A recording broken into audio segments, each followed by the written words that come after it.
I'm knackered and I'm glad I haven't hit the drink yet.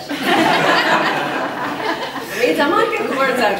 I'm actually going to shorten what I was going to read, because I think actually the choices Jerry made were very good, so I'm just going to read one short little piece, and I think it'll go very nicely with those. I suppose I'd like to say thank you all so much for coming this evening. Thank you so much, Emer, for your kind words, your lovely words. Thank you, Jerry, as well. That's lovely. There are people who are very important that aren't here. Obviously, chief amongst them, Sue. But, you know, people cry off coming to an event like this because it's in Blanchardstown. Given that she lives in Toronto, I think that's really I think that's okay. Yes. There are, I suppose, a couple of people maybe I'll just say, because they're very important in terms of clown to me. And they would be here if they could, but they can't. And I suppose I have a couple of very dear friends who couldn't be here. Madeline, who I have it in the introduction, she was sort of the first person who I think I sort of sat down and said, I'm thinking of writing a book on clown. And you say something like that and you wait to see what the reaction is. And I guess, actually, if the reaction was something like, you might go, well, that was a bad idea, wasn't it? But Madeline, as one of my oldest friends, has always been really encouraging and supportive. She's always there. And her reaction was to go, yeah, you should do that. So she's not here because she can't, and we miss her. You have very dear friends, Val, can't be here as well this evening, and also actually chief amongst the sort of the clown firmament, I would have to say, Sadie Conway is not here tonight, and we do miss her. She does have a good excuse because she is actually on stage over in the Civic, so that was obviously a bit of a double book, but hopefully we'll catch up with her later.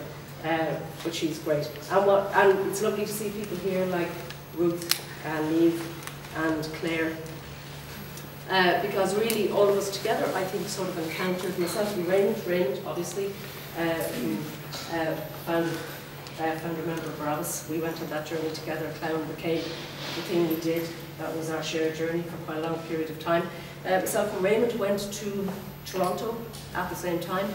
And following that, because we came back and sort of said, you have to do this work, you have to do this work, Amy and Niamh went to Toronto, and then Claire and Ruth went Toronto. So sort of began this procession. So I know that's sort of not entirely what I plan to say, but a good thing to say. Yeah, so I'm going to read one little piece because it's a very complex thing. It's very simple and it's very complex, all the same thing. I suppose all good things are. So really, the piece I'm going to read, I loved encountering this work. I loved it because I love clown through Barabbas. I had taught clown, and I think I taught clown well, but it was along European methodological lines. I'm very glad I got that word out. And the European way of teaching is good. It's fine. It's absolutely, it produces good people. You know, people come away and they know what they're talking about. But when I encountered this work, I sort of thought, this is the way to teach clown. Because the difference is in the European methodological, can't say it the second time, when I was ahead, in the European way of teaching, for me the power is with the facilitator. Now, a clown facilitator is always a powerful person in the room, they have to be. But they should not hold the power. And in the European line, the way it is taught, people go up on the floor and they only know whether they've hit it or not if the facilitator says yes or no. And generally, the yardstick you work on in the European line is, that was shit, get off. Yeah. So there's a brutality to it. I don't mind robust teaching at all. What I liked about this, because if the red nose reveals the wearer, that means to work in the red nose, to work with that truth, to work with it in fictional form, you have to know yourself at some level. And who of us knows ourselves? or who of us will admit to what we know about ourselves, certainly in public. And so the challenge to equip people to work in clown is to give them the tools so they can know themselves, and then they can use that knowledge in an art form. It's not the same as a therapy session. It's not the same as knowing yourself in that way. So you need to know what makes up your humanity, and then you need to know how to apply that in the structure and the performance of clown theatre for it to work. Does that sort of make sense? Yes. The two things, I'm just about done.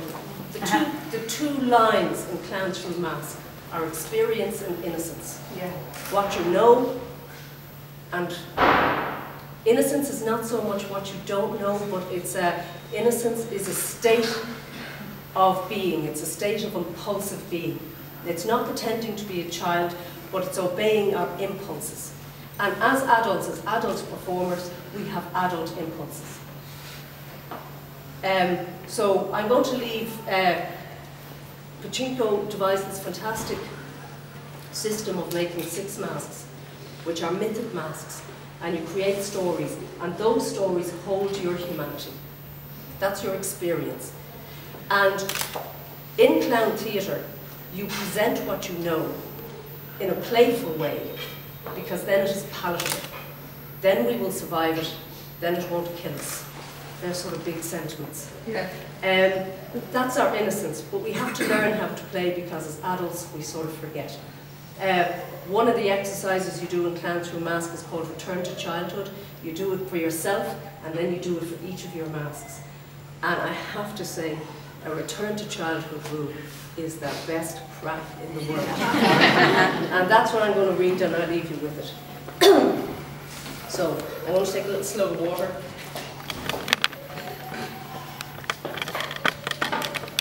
My very posh glass. So, return to childhood is not always a pleasant experience. Just as the red nose contains all existence, and each human person has the potential to feel all things, so does the world of innocence also have dimension. Throughout Clown Through Mask, students are constantly encouraged to think of everything having dimension, to avoid the trap of settling for or attaching to the first thing or one thing. Students are encouraged to let their masks develop as their personal myths unfold. It is, after all, a whole myth that they are revealing, a complex story set in a complete world. There is room for many things in there, so students are encouraged to expect and allow for the contrary side of each mask, the flip side, the other side, the shadow side. In the feedback for one experience, Sue advised people to leave room for the complexity of their most compelling thing. Great, rage, she said. You know, frustration can also be part of rage. The rage can peep its head into frustration. No experience is just one thing, and no experience will be what is expected. So for some, as the journey through the masks and the myths unfold, they may find experience to be a place of joy and wonder, and innocence may well turn out to be the realm that they struggle to inhabit.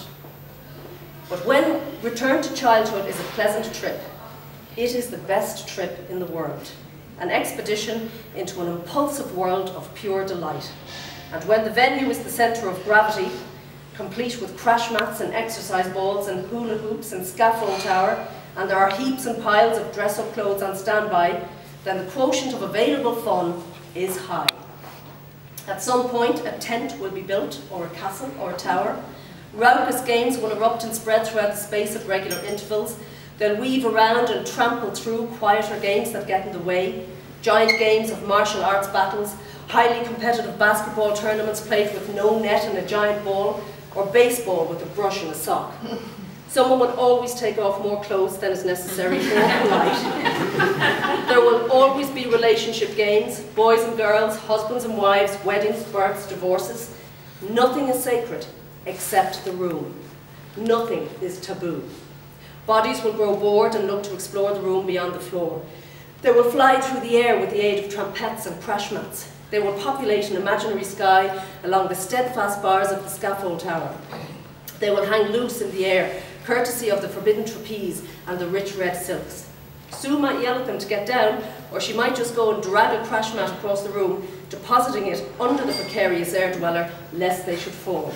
At least that way they won't actually kill themselves. A return to childhood room is cacophonous. It is full of yelling and yodeling and laughter and roaring and shrieking and singing. There is such release in an innocent room. It is the ultimate letting go. Joyous. Even if a student's individual trip is not joyful, there is joy in pleasing oneself, in giving in to impulse, joy in allowing oneself to be on the edge of the room, to be the forlorn figure, the shy boy, the timid girl. I want to join in, but I can't, and there is pleasure in accepting that fact. I am miserable, and I will sit here and be miserable, so there. There are always kind souls who will come and ask the sad people, the angry people, the lost people what is wrong. Sometimes they are successful, and sometimes they are not. The room bounces and turns and swings and dives, bodies spin and flop and collapse and soar. There are body pile-ups, horizontal and vertical. There are shrieks and laughter as someone gets pummeled and squashed. And even though it looks like a free-for-all, and it is also not. There is discipline in the room in the form of the impulsive line that each person is following. An impulsive line that originates in the emotion released by the breath of one north, walked into the body and transformed through visualization into a metaphorical physical body and home, which in turn acts as a gateway to a whole world for one innocence. Everything that occurs in this world, the world of one innocence, is guided by that impulsive line. I know that last sentence was a bit, what? But up to that point, I reckon it sort of made sense.